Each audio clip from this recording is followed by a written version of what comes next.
Hello, students. Today, our topic which we are going to discuss today will be regression. Uh, we'll see what exactly regression is.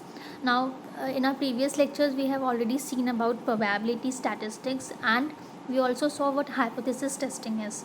So, moving ahead with an entirely new topic, that is regression. Now, regression is a well known statistical technique. Statistics we have already discussed why exactly we are using statistics. Now we'll see a entirely new regression technique, which is again a statistical technique. And why it is used, it is basically used to model a predictive relationship between several independent variables and one dependent variable. Now in this particular concept, two things on two variables arises, that is there may be one or many independent variables and there will be a single dependent variable. Now what we need to understand in this thing is, uh, dependent variable is the one which is, as the name itself indicates, it is dependent on the other variable. And the independent variables, there could be one or more independent variables which are actually affecting the dependent variables. So the example we can take of, as shown in the figure, we have discussed two examples. The first one is relationship between food intake and the body weight. Now obviously, body weight is the factor which is actually dependent on the food intake. Why? Because the more we intake the food, the more will be the body weight. So ultimately the body weight is increasing as per the food intake. If we are decreasing our food intake, our body weight will automatically get decreased. So in this particular example, I mean to say, there is two variables, one is independent and one is dependent.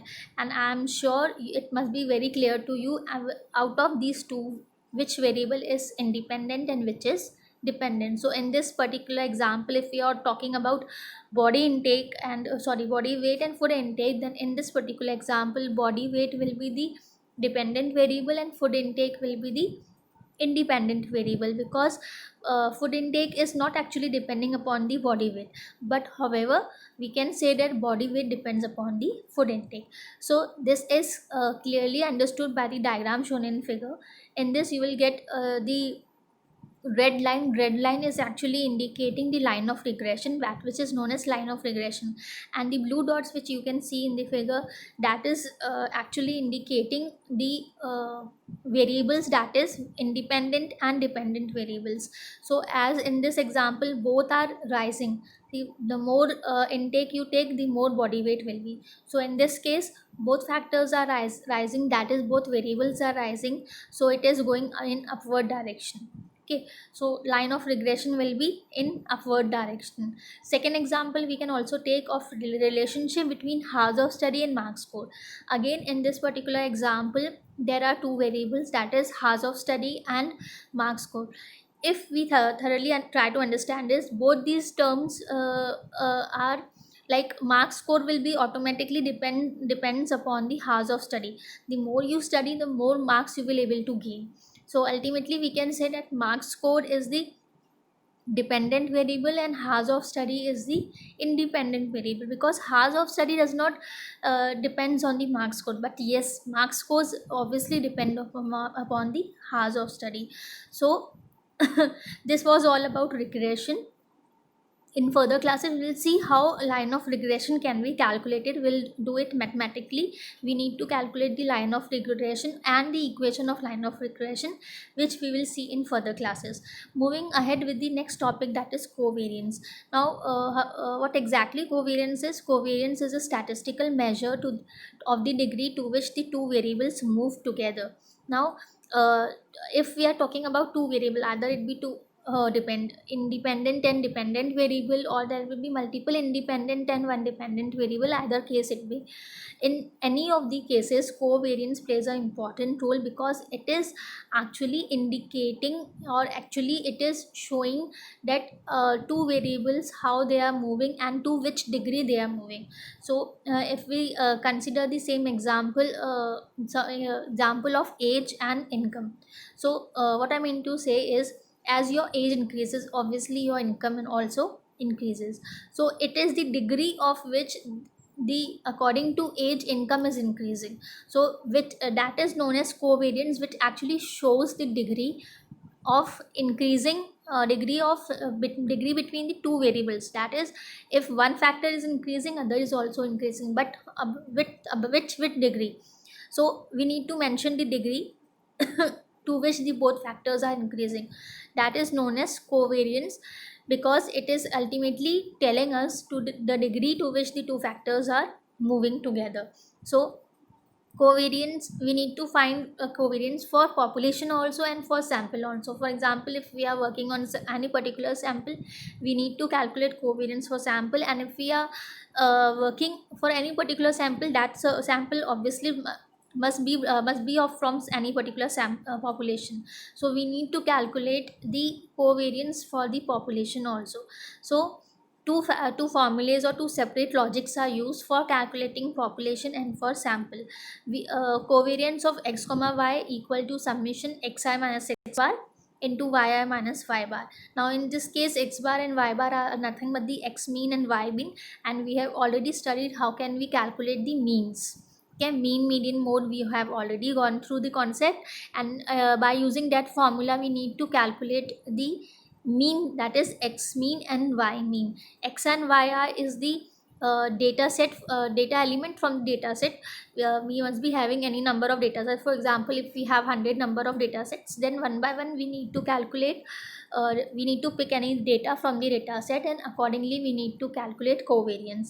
And n is the total number of samples in the population, total number of elements in the population. And if we are calculating the covariance for sample, then it will be n minus 1, that is total number of data in the sample minus 1. So these are the two formulas which we will be using in further numericals while we are performing numericals for calculating regression and for calculating line of regression. Then in that case will need to calculate covariance, and separately we need to calculate covariance for population and for sample. Now moving ahead with correlation coefficient. Now what exactly correlation coefficient is? It is the measure of the strength of linear relationship between two variables. Now we have already discussed what are the two variables. One variable will be a dependent variable and other one will be an independent variable. Now when we are talking about the correlation coefficient, then there exist three types of correlation coefficient in any particular or in any two variables. Okay, either it be independent or it could be dependent, that doesn't matter. The thing is, there is a relation. If there any relation is existing, then there can be a three types of relation. First we'll start with the positive. All the three types are positive correlation, negative correlation and no correlation. Now if we are talking about positive correlation, then the positive correlation is the one in which both the parameters are increasing, like the one I discussed earlier, like if your age is increasing, your income is also increasing. So that comes under the category of positive correlation, because according to your age your income is increasing, so both the factors are increasing. So in this case it will be a positive correlation in which both the factors are increasing or moving in a same direction. Coming on to the negative correlation. Negative correlation means if one factor is decreasing, the other is also decreasing. Now for example, if your income is decreasing, then obviously it will have an impact on your expenses, and your expenses will be decreased. So this would be the example of negative correlation. The other example we can also take, the other example in which, as in food intake will decrease, the body weight will also decrease. Okay, so in this particular example, if we talk about food intake, as intake decreases, body weight is also decreasing. So it will be the example of negative correlation. Coming on to the no correlation example. Now if we are talking about no correlation, then it could be like if the value of one variable does not have any impact on the other variable. In such examples, we can say that there is no correlation between the variables. We can take the example of, as such, the car sales in the country increasing, and your income is decreasing, so it has no impact on your your salary, or your income is decreasing, that has no relation with the sales in the country. So if we are saying that the car sale of the country is decreasing, or the annual income of the company is decreasing and your income is increasing, that has no relation. So any such example in which two variables are there, two or more variables in fact we can say, but they have no relation with each other, then such examples fit into the category of no relation, no correlation, or we can say that there exists no correlation coefficient between these two variables. Okay, and the formula will be for both will be covariance x comma y, which is equal to summation x minus x bar y bar again are the mean, n minus 1 is the total number of data sets minus 1. Coming on to the next part, which is intercept. Now when we are talking about intercept, if it can be defined as if for example, if independent variable does not move, how much dependent variable move. It actually intercept is based on this concept that we are assuming that independent variable is does not moving, then if independent variable is not moving or not raising, then what impact will dependent variable have. So this is basically all about impact of independent variable on the dependent variable. We can take the example in which for example we have opened a new shop and sales is happening from the first day. Today I have opened a shop, and right now my sales have started happening without any advertisement. I have not done any advertisement, nor I had distributed any pamphlets, nor I have done any kind of advertisement in social media, but then also my sales is increasing. So without advertisement, sales is increasing. In this example, there are two variables. First is sales, and second is advertisement. So we can say that advertise sales is basically dependent on the advertisement.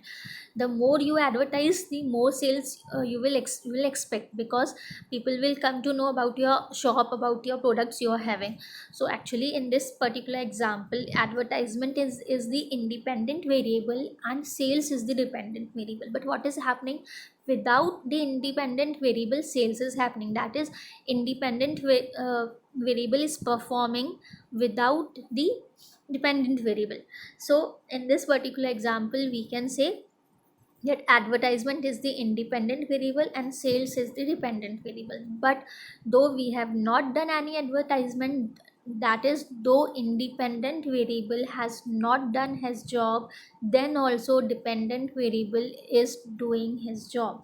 That is, without doing advertisement, which comes under the category of independent variable, we are getting sales, or we are our sales has already improved without any advertisement. That is, dependent variable is doing his job without using or without seeking help from the independent variable. That is known as intercept. So I hope you must be familiar with this term intercept.